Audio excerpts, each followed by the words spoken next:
Welcome back to the Untouchaballs podcast. Caden and Leo here. Caden, how you doing today? Pretty good, Max. How about you? Not too shabby, not too shabby. We got a lot to break down with this NFL draft and some of the potential undrafted free agent signings as well. Seeing where not only the whole first round shaped out, but where the Broncos and Patriots ended up grabbing some steals, some falls. What do you think about it all? I think what we saw was a very exciting, a very entertaining draft. One of the more, I guess, just kind of entertaining, in my eyes, kind of something Max had said off camera that I agreed with. One of the more exciting drafts that we've kind of just seen since maybe COVID-ish. Yeah. Like that, like we've enjoyed watching. Correct. And I think what we saw was a very good first round. A couple of big surprises happened in this first round. Looking back, though, I mean, before getting into, the big trade we did see at the start of the first round, we're going to be comparing this a little bit to our mock drafts that we put out a week ago, seeing how those kind of added up compared to what we did end up seeing on Thursday night with that first round, where obviously, as everyone knew, Cam Moore went 1. Correct. But then the Browns traded back to number 5 with the Jacksonville Jaguars to get the Jags' Travis Hunter. But the Jags gave up the 5th pick or fourth pick, the 5th overall pick, the 4th pick in the second round, and a 2026 first rounder. Next year, 2026 first rounder, just to move up those 3 spots to get Travis Hunter. So the Browns did get good value there. They did. And then they drafted Mason Grant. But they also lost out on Travis Hunter. They did. And, Kate, I think the big storyline of this draft, and specifically when we mentioned this trade, and when you look at my mock specifically, is the fall of Shedeur Sanders. And I think that's what we're going to touch on. Once was considered, up for the first overall pick, we're talking, end of November, around that time. Oh, yeah. And to now falling all the way to the 5th round? Pick 144? 144 was the biggest fall. I think that's also what made this draft so entertaining, and just that storyline. The NFL had to milk it out, of course, and Mel Kiper up there and everything. That was... there was just a lot of people, rightfully so outlandish about how so many teams could pass up on Shedeur Sanders. Okay. First off, that Mel Kiper thing was one of the... I think that's one of the reasons this was one of the most entertaining. He was outside himself. He couldn't believe himself. I felt just like that Shedeur Sanders was continuing to fall in that first round. He, no matter after who was drafted, would make sure to bring up that Shedeur Sanders was still on that board. And he thought Shedeur Sanders was the best quarterback in the class. And that he loved everything about Shedeur Sanders.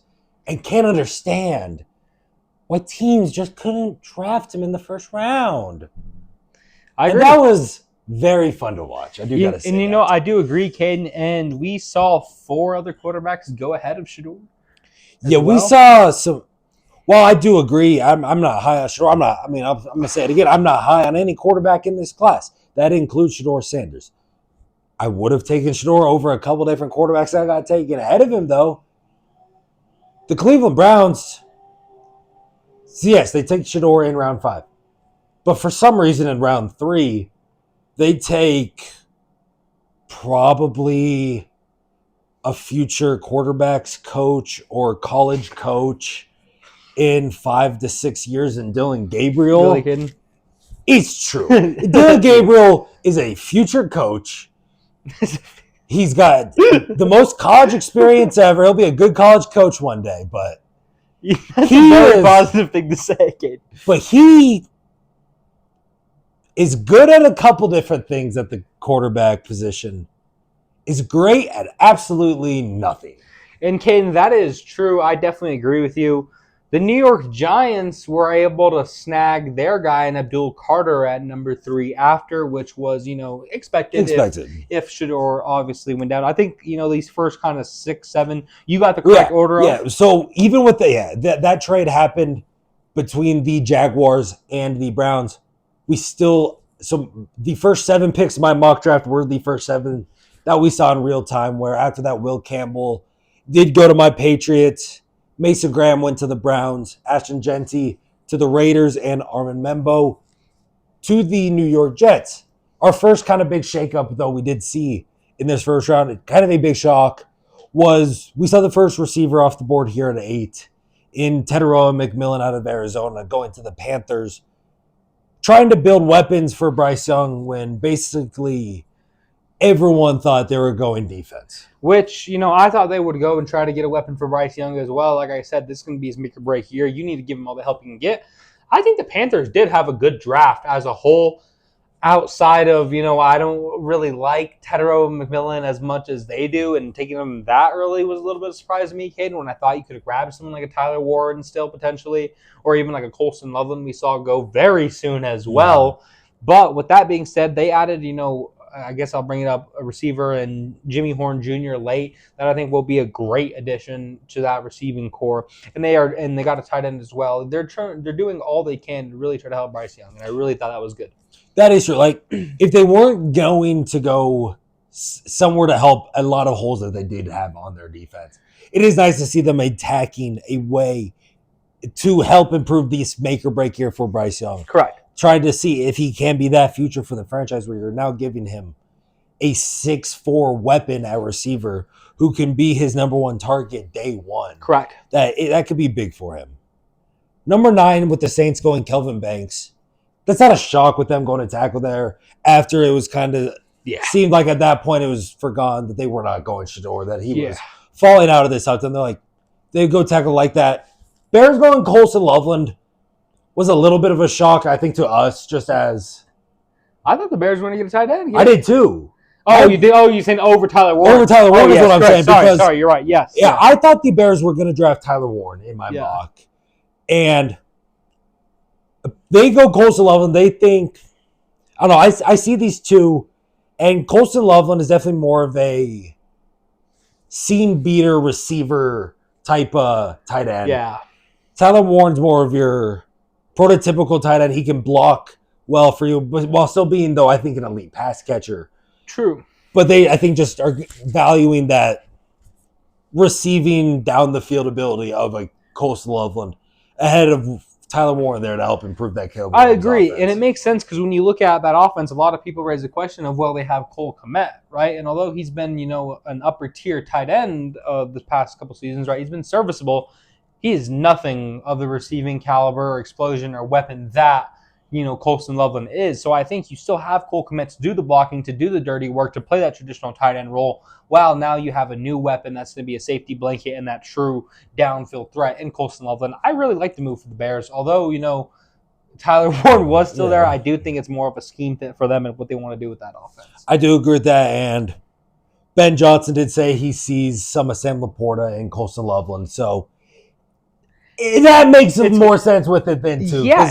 He's going to find a way to scheme things then for Colston Loveland offensively. And, that Ben Johnson hire just makes all the world of difference, Caden, because he is an offensive guru. It's going to be very exciting to see what kind of offense he's scheming up. I think he's going to pair well with Caleb Williams. Mm-hmm. Then these next couple picks, I think, these next 3 picks were surprises, at least to me. This one might not be the max, but the next 2 for sure. At 11, the Niners decided to go defense and went edge and went Mykel Williams to pair up opposite of Nick Bosa. We both did, at least. We thought Mykel Williams was going to fall past this. We both had him going later in this first round. I had him on DraftKings under on his draft position, or over on his draft position of 12.5. Because I thought we wouldn't see him go to a little later. This just, I didn't think this is where the Niners would end up here at 12. Really. I mean, the book always knows Caden at the end of the day. But yeah, I agree. This Niners team, again, has so many holes. But I guess with the defense that's been, destroyed by, free agency and injuries and people leaving and such, they just need, BPA, I guess, Caden. And if they had him that high on their board and think he could be as dominant with Nick Bosa, why not go the double edge? We kind of talked about with like the Detroit Lions potentially doing something like that to pair with, Hutch. So we're going to have to see what happens there. But I don't necessarily hate the pick. I just think, there are also a lot of other holes on this Niners team. I don't hate the pick either. I think that could turn into, depending on how Mykel Williams develops, into one of the better edge duos we do have in the league. Correct. This is one of the first, biggest, I think, just pick shocks Oh, that we had of the draft was at 12 with the Cowboys, where I think a lot of people were really buying into the hype that they were going to attack playmaker in this offense. Get like a Matthew Golden was the big rumored target for the Cowboys here at 12. I like Matthew Golden going I, forward. I, I had them going, I think, Tedderall McMillan as the first receiver off the board. Correct. You already had Tedderall and you had Matthew Golden there and you thought it was perfect. Yes. After T-Mac was off the board, I thought you were going to be spot on with that. Me too. I was like, oh, this is locked in. This is for sure.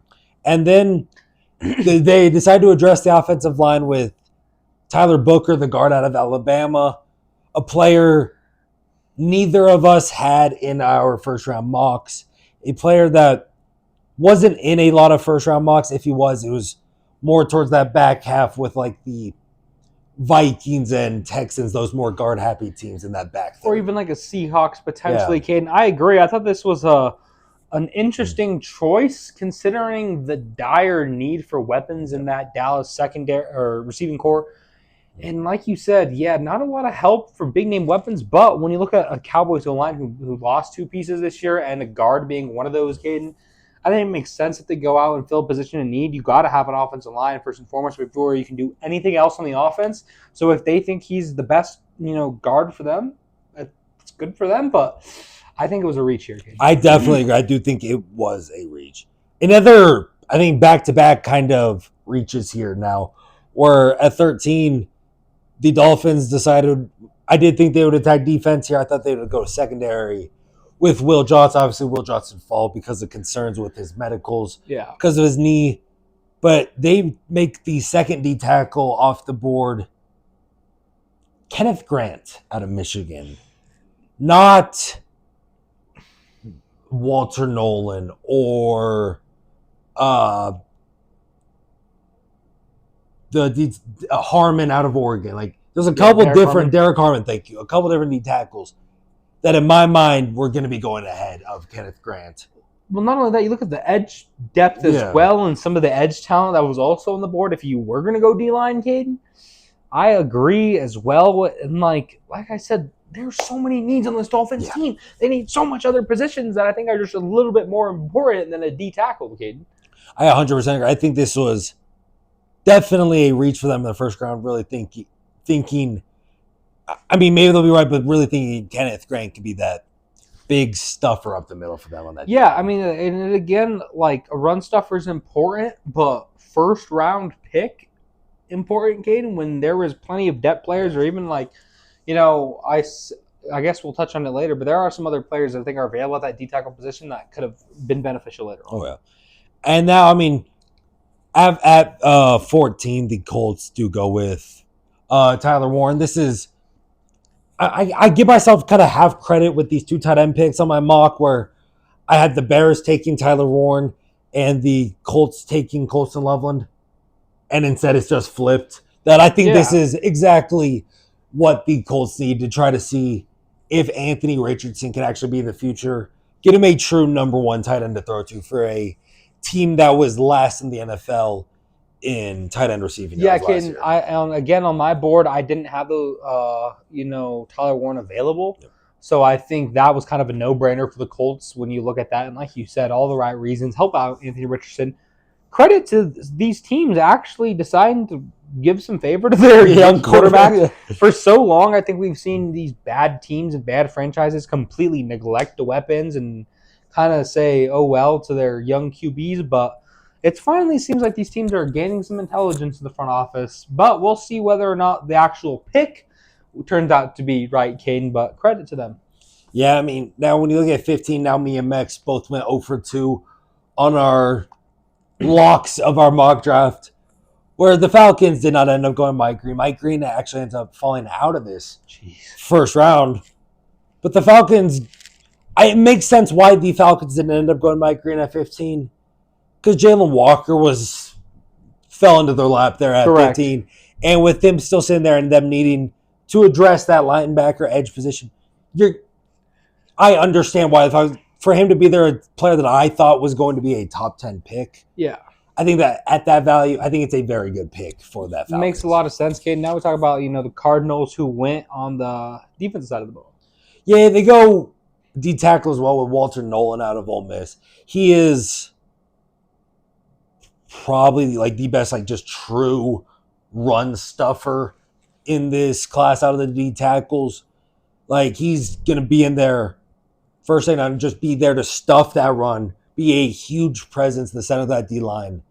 That I think it is good for that Cardinals team that I definitely needed improvements to their defense. They did, Caden and I said they needed to go defense. And when you look at the division as well, when you have, the Rams and Sean McVay, Kyron Williams, that's a dangerous run attack.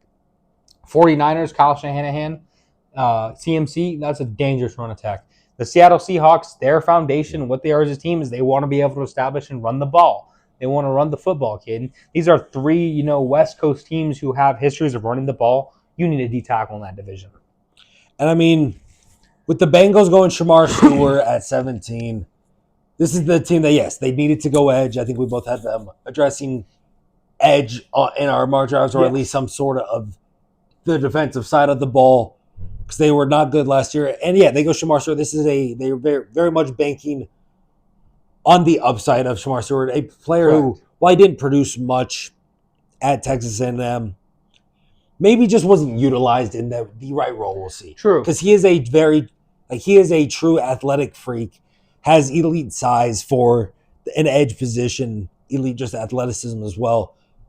He had good pressure at A&M. I think if he develops right, he could be a true kind of game wrecker. Correct. You can't coach measurables, Caden. And I think when you look at what the Bengals wanted to do, they think they have the coaching staff. They already have the depth there at that edge position with, Trey Hendrickson as well. So they think they have a guy who can come in, show him the way, diversify his pass rush skill set, sharpen up his tools, and potentially have a player for the future.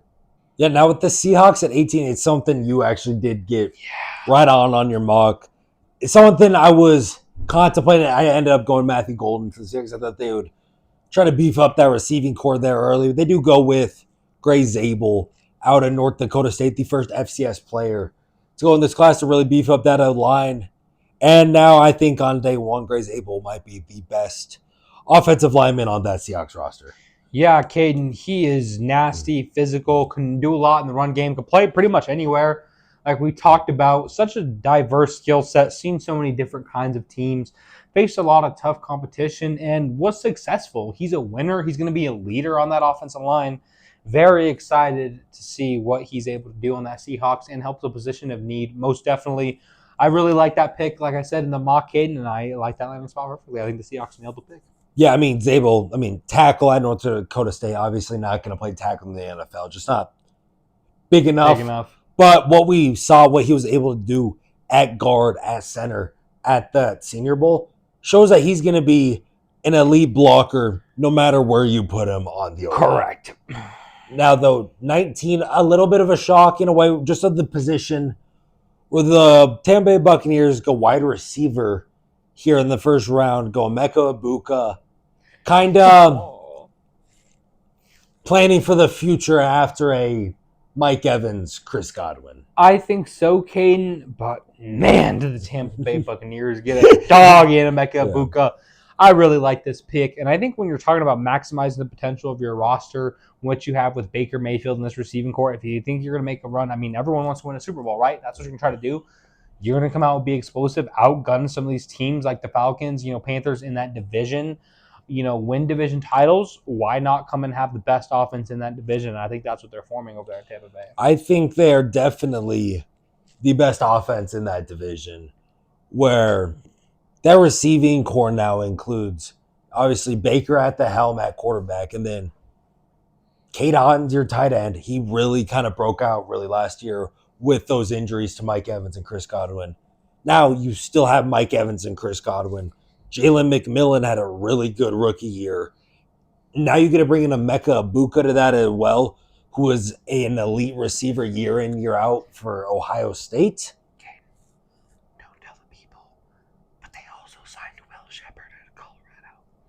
Oh, they got your boy. And Will Shepard is there as well on the practice squad, so that he can watch this really good receiving core dominate on game days. He might play special teams. You don't know that. He could be on special teams watching the receiving core dominate from the sideline. I'm just saying, this receiving core is nasty. It's very deep. We get to your Broncos here, though, at 20 now.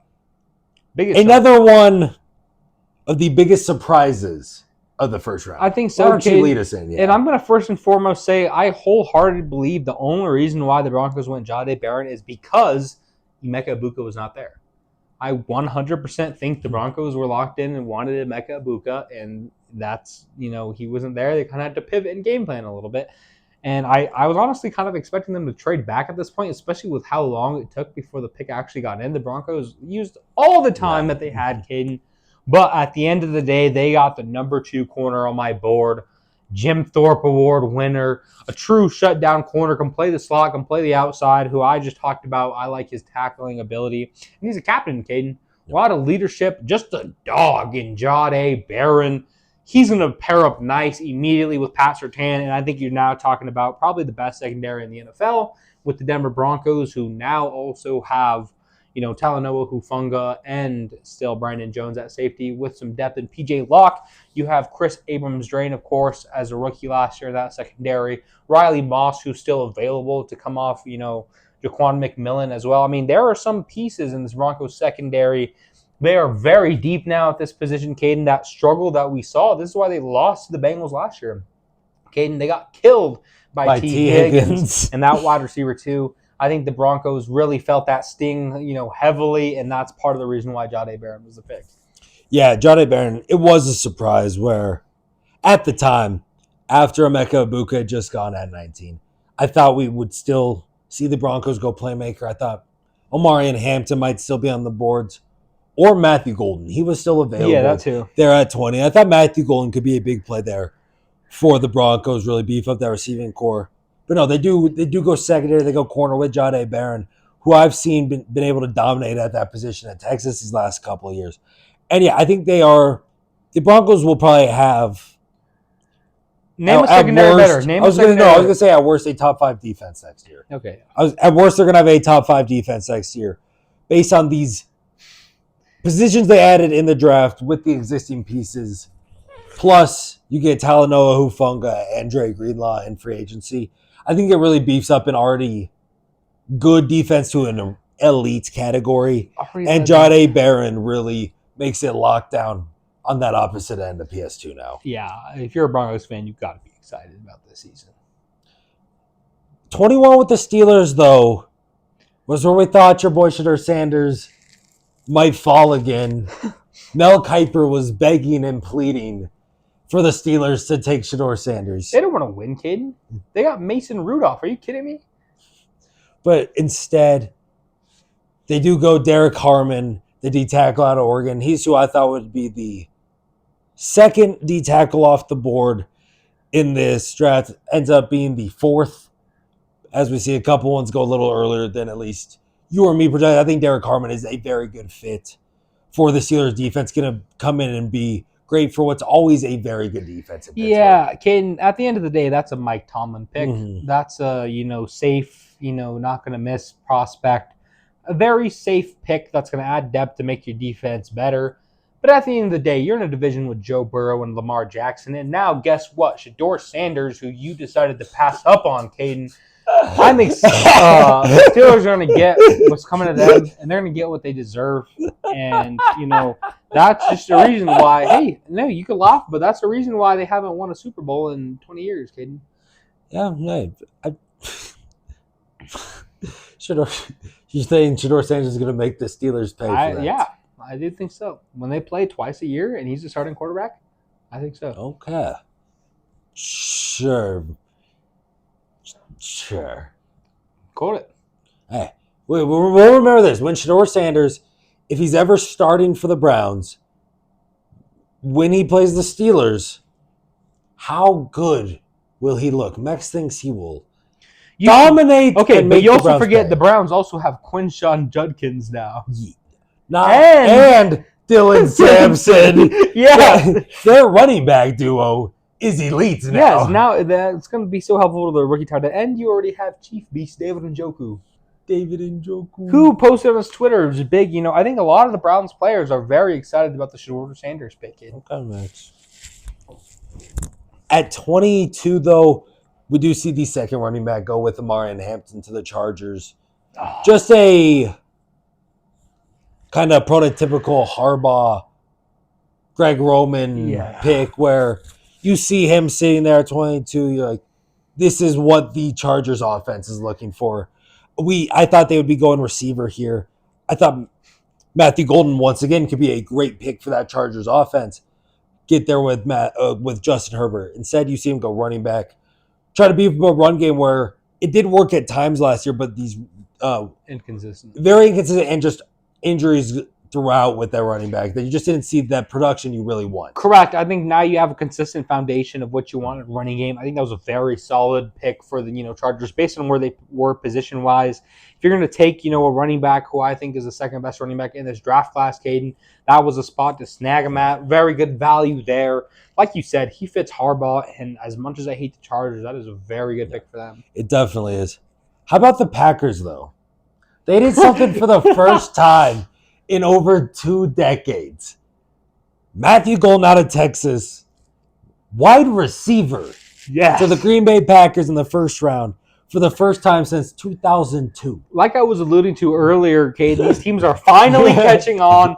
Jordan Love is a very, quarterback that could make or break the season between pushing up to, dare I say, a top 6 quarterback in the NFL to, hanging around that 10-ish spot around where he's around now, I would say, Caden. That explosion is going to come from a consistent wide receiver. One, I love this pick. I think he adds to a wide receiver room. The Packers has been shaky. It's been inconsistent. They have some pieces that I think are nice, but none of the pieces in the room, in my opinion, are wide receiver one like you are getting. Yeah, I think this is definitely something the Packers need, where you have good receivers in your receiving core. Christian Watson's a good receiver, doesn't know how to catch the deep ball. Romeo Doubs is good. Like, you just got good guys there. Then now you can add in someone who can actually maybe take over that number 1 spot in the receiving core. We saw it last year at Texas. When they needed a big player, Quinn would just throw it deep, and what we would see was Matthew Golden going up and getting that football, making those plays. Then I think that's now what we could start seeing with Jordan Love in that Packers offense there. Most definitely. I think the Vikings at 24 did what they needed to do, getting Donovan Jackson, the guard out of Ohio State. I thought they'd go Gray Zabel, thought he'd still actually be available there. In the end, he was not, so they do go Donovan Jackson, the player I thought would go to the Texans at 25. We'll get to that in a sec.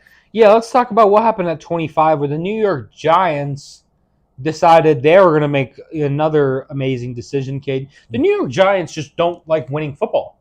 And I'm honestly kind of... the Giants had a good first-round pick. Yeah. Or first-round pick. They had, pick 3. But I'm just talking about with coming up and selecting Jackson Dart at pick 25 when Shedeur Sanders was still available. If you were going to snag Shedeur Sanders and Abdul Carter in the first round, now that would have been a nasty draft, Caden. But now you're taking a swing on Jackson Dart. Hear me out. You take Abdul Carter at 3. You don't trade back into the first round. That too. And then draft Jackson Dart in the second round. Or in the third. Or draft Shedeur in the second round too. Either way. You could have drafted Shedeur in the 5th. Yeah, that's what I'm like, who really was realistically, trading up to draft Jackson Dart ahead of the Giants? At the top of the second round, probably no one. That's what I'm like, that's just a bad move. Like, this is a very bad quarterback class. Jackson Dart has the size you want to see out of a quarterback. He has the arm talent you want to see out of a quarterback. But he lacks great decision-making skills. The offense that was ran at Ole Miss is not something that translates to the NFL, where all they really did at Ole Miss was snap the ball, throw it deep every play. Yeah, you saw his snap count. You see the video with him and John Gruden? That's his cadence, buddy. Have fun with that. No leadership intangibles. Just, I am disgusted by the New York Giants' decision to do this, game. I'm not disgusted. It's an awful decision to trade back into the first round to do that. Jackson Dart, not got a lot of room to grow. He's obviously not going to start this And year. I'm saying at the end of the day, that's the thing. He's not going to start this year, right? No. Russell Wilson's going to be starter week 1. And I guess if that's what you are wanting is a developmental project, Caden, to wait until next year. If you just want to be bad again, ride with Russ, be lost in your division because the Commanders, Cowboys, and Eagles will all be better than you. They'd be better than them with Shedeur too. I don't think so. Yeah, they would. I don't. Every team would 100%. Listen, 100%. They would be better than the Cowboys. They would. They would be better than the Cowboys. The Cowboys would be better than the Giants with Shedeur on every day that ends in Y and twice on Sunday. No. Yes. No. The Shedeur is not that good at football. We need to get this through your mind. When he does not translate and succeed in the NFL, we just need to get. Hold on. No, it's okay. We need to get it through that he's not going to be a good quarterback in the National Football League. I know you love him, and he brought you joy as a Buffalo. But you better watch what you're saying. This guy is yet to even take a snap in the NFL, and you're talking all this negativity. Yes. You better bite your tongue, boy. He's not going to be good. I'm going to say once again, he is not going to be good. The fall from potential number 1 overall pick to the 5th round made sense. You are sounding like Oliver Hayes, who last week turned to the camera and said Shedeur was never going to be a Cleveland Brown. You can mark his words that Sanders was never going to be in Cleveland. All right? Well, now I'm going to tell you this. When Shedeur Sanders is starter week 1. I'd be, okay, if he's a starter week 1, that's cool. I could 100% see him beating out Dylan Gabriel. He's better than Jackson Dart. And he's better than every other quarterback that they drafted above him. That's all I have to say. He might be. Right. Oh, no. He might be. Doesn't mean he's going to be good. He's going to be good. This entire draft class of quarterbacks is going to be bad, and Shedeur is one of them. Incorrect. Now, you move up to the Falcons, who then also traded back into the first round. And then they go James Pierce, Caden. They go basically back-to-back edges. Yes, which I don't basically back-to-back. I mean, I know Jalen Walker's more of an off-ball linebacker, but he's also an edge. James Pierce, also one of these athletic freak edges coming out of Tennessee, the fastest edge. They're trying to make up for what was one of the most lackluster defensive lines in the NFL last year. And they're doing it in a big way with taking James Pierce and Jalen Walker in the first round. I think they did give up a lot. They gave up a lot, kid. For the pick, but getting James Pierce, I think, is very good for this team. I think the Falcons, did well in their draft, getting these positions of need, and they bolstered up. They got 2 top-tier talents. And that defense is going to be nasty, right? Their back end's already pretty sound, Caden, and they just needed help up in the trenches, need some help in the linebacking. They got that help there in the draft. It's going to be exciting to see what they decide to shape out with. I think it's going to be, Falcons, Buccaneers really banging it out for that division. Unless, let's not count out the Carolina Panthers as well, depending on Bryce Young, but that's going to be very 50-50. But the Saints are at the bottom. I think we can all agree there. I think the Ravens did exactly what we said the Ravens would do. Derek Harmon wasn't available for them to take. That's who I had them on my mock draft, but they went probably their top defensive player available. They went best player available on the defensive side of the ball, and now they get Malachi Starks in next to Kyle Hamilton in the third part of the secondary. Caden, this was a nasty pick. In the Ravens, every year they just wait and they get a beautiful defensive player. Ravens had a great draft, Caden. Because not only that, right? There we go. Let's just bring it up. The second round. They get Mike Green. How did Mike Green fall to the Ravens in the second round, Caden? The back end of the second round, Mike Green is sitting there. And the Ravens just get him. In the lap. So now you're talking about 2 of, the top tier first round talents I think that the Ravens are adding to their defense. And not only that, they still were able to draft a weapon for, Lamar Jackson in their receiving core and getting LaJohntay Wester out of Colorado, who was the first, outside of Travis Hunter, I guess, was the next receiver taken off the board. In my opinion, the most pro-ready and the safest of the rest of that receiving core picks. Amazing burst of speed, amazing touch. We saw him return punts for touchdowns, Caden. He's diverts there. We saw him catch that Hail Mary in the end zone as well against Baylor. Lots to like within LaJohntay Wester. And they snagged him so late in the 6th, Caden. Just so much value in this Ravens draft. They are getting players who I thought would go a lot higher later. And, that's why they've been so successful all these years. They got 2 in my eyes, top 30 talents in this draft in their first 2 picks. And they did that without having to trade. They stood pat at 27 and got Malachi Starks, stood pat in the second round, and Mike Green just fell in their lap. Correct. Once again, their defense is going to be absolutely disgusting again. Yes. This time, probably more in the air as well with this insane addition to the secondary. The Lions, though, I mean, this is, I guess, not a bad pick. Not a great pick in my eyes either. I mean, they go Tyleik Williams, the D tackle, the big run stuffing D tackle out of Ohio State. And, like, I'm not against it. I just think there was better options available for them here to attack. I agree, Caden. I think at the end of the day, that was just really how you put it. There were just better options. But, if you're talking about, we talked about their run defense being, the weakness, that defense being, so susceptible to getting gashed, and that's why they lost and got cost. We saw them potentially, maybe going another edge rusher. It doesn't, surprise me that they went D-tackle instead. No, it doesn't. And if that's the next best guy, we saw some of the other D-tackles kind of go D-tackle heavy. I'm thinking they kind of were a little pressured by that and saw, all right, all these D-tackles are going off the board. This is a very defense-heavy draft. Let's, maybe get our guy now before he's not available in our pick later in the second round. That is a good point. It seemed like, where we saw that big influx of D-tackles in the first round. It seemed like, they were making sure they got the guy they were looking at. Correct. With the Commanders, they're at 28. They do what they need to do. They're protecting Jaden Daniels, protecting their future. They go Josh Connerly, the tackle out of Oregon. I think it's a good pick. Not a tackle I thought was a first-round talent. But at the back end here, I do think it is a good pick. I agree. You're in the back end, Caden, and when you kind of look like Amara and Hampton's off the board, Emeka Buka, Golden's gone. You kind of look at, all right, if you're looking weapons-wise, there's no top-tier tight ends either. What's the next best thing? O-line, Caden. Who's the next best O-lineman in their eyes? They got him, right? And that's, the safe pick, like you said, help out that offense in Jaden Daniels, and I think it was good for them. Now, with these last 30 picks of the draft, kind of like how I started 7 for 7, maybe sprinkled 1 or 2 more in the middle. I did go 3 for 3 on these last 30 players, so that's, at least good to see. Yeah. Where we see the Buffalo Bills do kind of the expected. They attack defense, attack the secondary, where we both had that.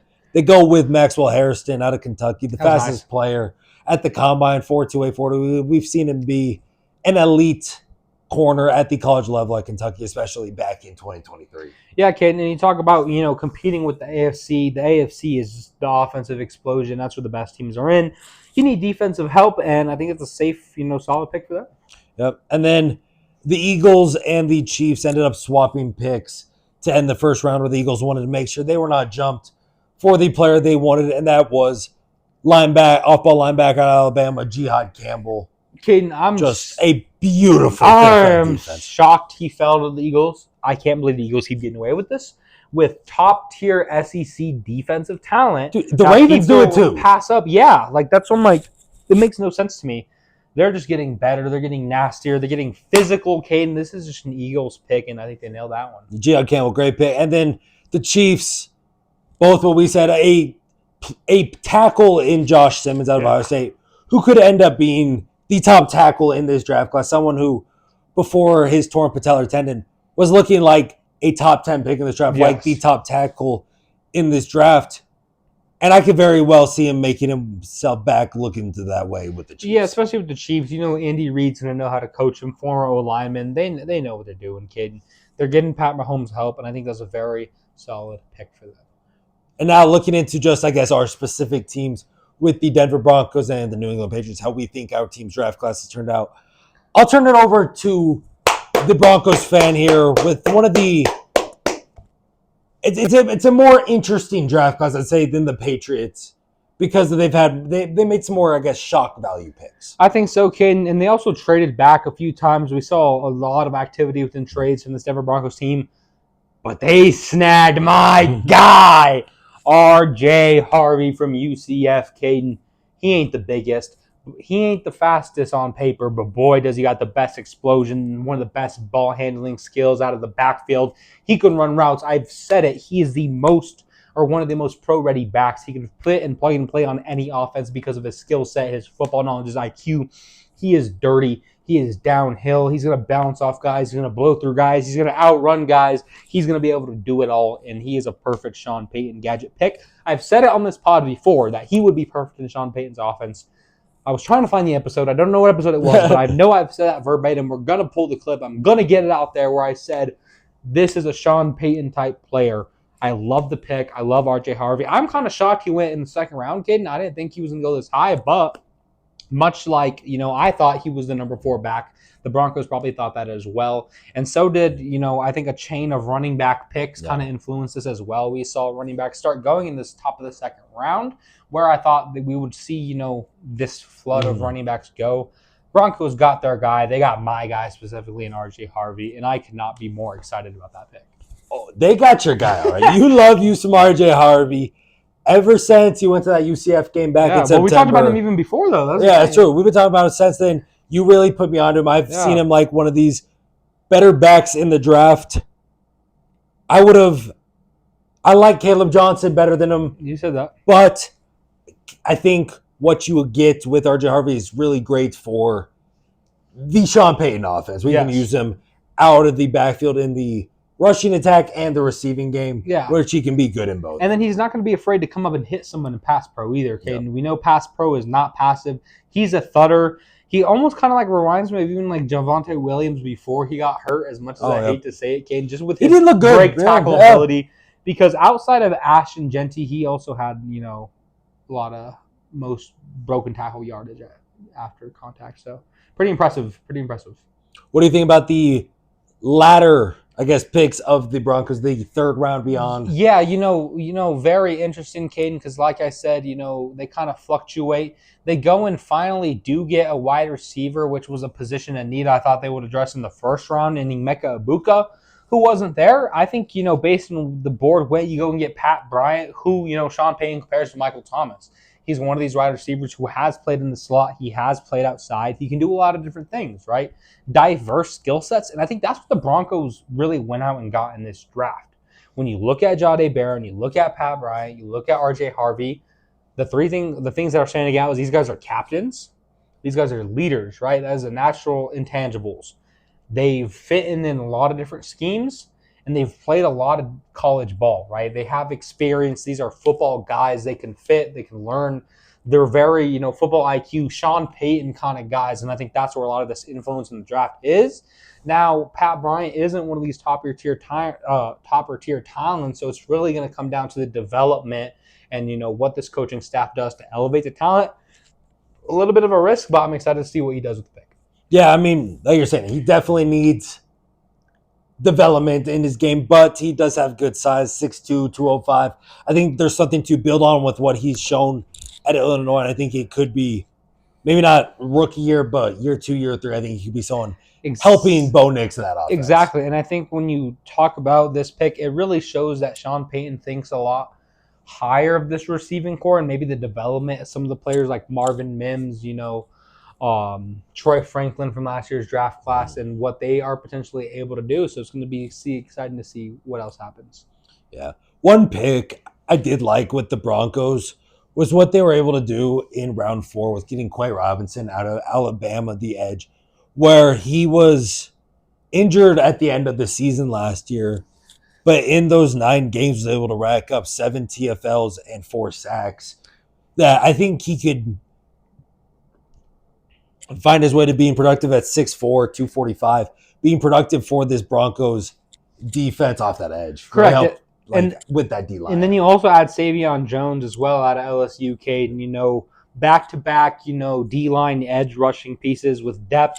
I think that's phenomenal. You talk about a run defense that was atrocious and got gashed last year, against the Bills. We talked about them potentially going and getting some more of these run stuffer guys who could help, on second or on first and second down. And then now you have more pass rushing depth to a team that led the league in sacks last year, Caden. I love it. I think you are getting, talent that the Broncos have proven they can develop. When you look at Nick Bonito, they've gotten edges in later rounds these past few years that they've developed into these now core, elite edge rushers. I'm excited to see what both these guys become, and I think these were also good depth pieces. So I guess overall with this Broncos draft, what would you grade it? What would you grade this Yeah, Broncos I draft think class? this is definitely, if I had to, I think we're talking A minus, just from yeah, A minus, just Okay. because I don't I would give it an A. I think if they got potentially a better tight end or a higher value wide receiver, just in my opinion. But when you talk about getting a shutdown quarter in Jahdae Barron, and you talk about getting a running back one, those were two of the top three positions of need in my opinion, Caden, of this Broncos Yep. team. And you also do address a tight end later in the round, right? Which we could talk about in Caleb Lohner, who played his first season of college football this year since 7th grade. He hadn't played football since 7th grade. Okay, A sure. basketball player, right? Coming over. His 4 catches at Utah were all touchdowns, right? So this is a jump ball, Jimmy Graham type player, right? This is simply an athlete, right? And I think Sean Payton's going with the can we take a development? And like he says, you can't coach 6'7" with a 40-inch vertical. You can't coach that. You can't coach that. Can't coach that. So this is definitely the biggest wild card and pick of the Broncos, and I think that was kind of interesting to see with Pat Bryant and then Caleb Lohner is you're taking a big gamble. So based on where these guys turn out could definitely sway this draft, which is why I don't want to give them an A or an A plus just because they're relying heavy on that. And then they also get our punter as well with Jeremy Crawshaw, Caden. I like the pick. I think everyone kind of knew coming into this draft the Broncos were going to get a punter in the later rounds. Just one of those random positions that you need. Special teams is important, and punter was a position that the Broncos had to get better at. Yeah, I mean, I don't think I would. I'm that high on the Broncos draft class as you are. I think I see it more as the B minus range, as I do think Jahdae Barron is a good pick. I think RJ Harvey's a good pick, but you don't. How you're saying they address 2 of their 3 biggest needs in those first 2 picks. I think corner though was that third biggest need out of those 3, and I think you need a receiver, like a true kind of receiver, pretty bad. Where you're still trying to get that development into a Bo Nix, get forward. Like obviously a big run game's up like that. RJ Harvey pick, I like that. I think what Sean Payton's going to be able to do with him is going to be really good for the offense. But not finding a good, like a receiver who's going to be able to produce, I think day one is something I thought they'd be able to find, and I don't think they came out with that here. And that kid, and that's fair. So I think that's definitely the big question mark is still that offensive weapon for Bo Nix, which is fair within this draft assessment, and I totally agree with you on that. I guess part of my bias is just knowing how impactful a player RJ Harvey can be, and that definitely does sway that. So even if I did have to say a more realistic B plus grade for this Broncos team, because like you said they didn't come out with the wide receiver. But I am also excited to see, what Caleb Lohner ultimately becomes. That doesn't like if you have 4 career catches for 4 touchdowns, you're getting drafted. You're automatically a little intrigued. Yeah, you're just intriguing, Caden, with a tight end position that sucked and hasn't had much, consistency since Julius Thomas in 2013. Yeah, pretty much. It's gonna be exciting to see what happens with that, Caden. This draft definitely was a little bit of, a more question marked one in terms of, where these players landed. But let's talk about your New England Patriots now. Yeah, Patriots, at 4 in the first round, with the way the chips ended up falling with after it being foregone that Shedeur was no longer going top 3. Will Campbell's looking like I think I like it. I know there are some questions with the size, like how's he going to be able to stay at tackle? I think he's going to be fine there, even though his arms might be a little shorter than you would want. And he does seem like he can be that future of what needs to be. You need him to be a good left tackle because while the Patriots might have been one of the worst O-lines in football last year, that left tackle position was 100% the worst in football. No matter who was there, it was awful week in, week out. So I think addressing that early in there is great. Second round, though, it's a surprise pick where I'm looking at it. after the draft, after round one. I'm texting with him and Caden Huff, and I'm like, okay, Donovan Ezaraku or Mike Green should be available for the Patriots at 38. That would be amazing for this D line. Yes. Both of them are actually available there. It kind of surprised me they go running back. Not something I was kind of expecting to see out of Mike Vrabel, who's obviously very defensive oriented. They go Travion Henderson out of Ohio State, someone who I had as my number three running back, or three or four on my big board before the draft. A true, like, really good running back out of Ohio State. You saw a little question mark with Ramondre Stevenson last year where he was running the ball fine for the most part. He just became allergic to holding on to the football throughout the season, led the NFL in fumbles last year with, I think it was 7 lost.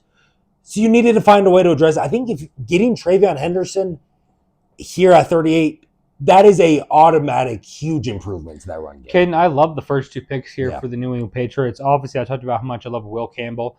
He's got all pro written all over him for a decade, right? Potential longevity in career. I love that. And, getting Henderson, like you said, immediate upgrade from Stevenson, in my opinion. No knock to him. Yeah. You can't cough up the football, Caden. The ball is the most important thing, and I'm glad that, the Patriots went running back because that, tailors into who they are as a team. Running the ball, that's Mike Vrabel, in my opinion. Patriots had a couple different round 3 picks. And in that first one was when they first attacked the wide receiver position. I thought maybe we'd see that. In round 2, even if they didn't go edge, I thought maybe we'd see some sort of receiver. No, they go in round 3. They go Kyle Williams, the wide receiver out of Washington State. What he was able to do there, like, he's someone I wasn't too familiar with before the selection, but he's someone who was able to show on tape that he is a good receiver, someone who could come in and it looks like produce at the start in that wide receiver 3 spot for the Pats. Hope to develop more as you're still trying to develop Jalen Polk as well, your second round pick from last year. But I think he's someone who Drake May and him could find a good connection with. He can find ways to get by people down the field. Again, kid, this is almost like that Pat Bryant pick with the Broncos. We're talking about a later round guy is going to be a developmental piece. Shown flashes, obviously got drafted for a reason, lot to like. And again, like you said, get Drake May as much help as possible. You're getting him 3, pieces on that offense immediately that's going to be able to help one boost. And I really like what the Patriots are doing. What they did with their second round 3 pick, though, I think is one of their best picks of the draft. Going center Jared Wilson out of Georgia. Well, you signed Garrett Bradbury in the offseason, and Jared Wilson, he's not ready to start this year. He may be, but most likely not. We've only seen him play 1 year as a starter. He looked good for that Georgia team as a starter. He's still raw, but he is the most athletic out of any center in this draft class. He's just the most freak of an athlete out of anyone. And he's got already good skills. If you can refine it and build it after a year of sitting behind Bradbury, help get him up, he could be that true center going forward after, obviously, parting ways with David Andrews in the offseason. And, Caden, here's the thing about this pick as well. You get a guy who's played in the SEC, played all these top-level D tackles we've seen, the Ole Miss and Alabama's and, even his teammates in Georgia. He's going against those guys in practice, right? Yep. That experience, that leadership, can't replace that on the field, right? Again, some concerns, like you mentioned, with a little bit amount of playing time as a starter. Like you said, a developmental piece, but damn, the Patriots do good in this draft, in my opinion. Yeah, I think the Patriots had a very good draft.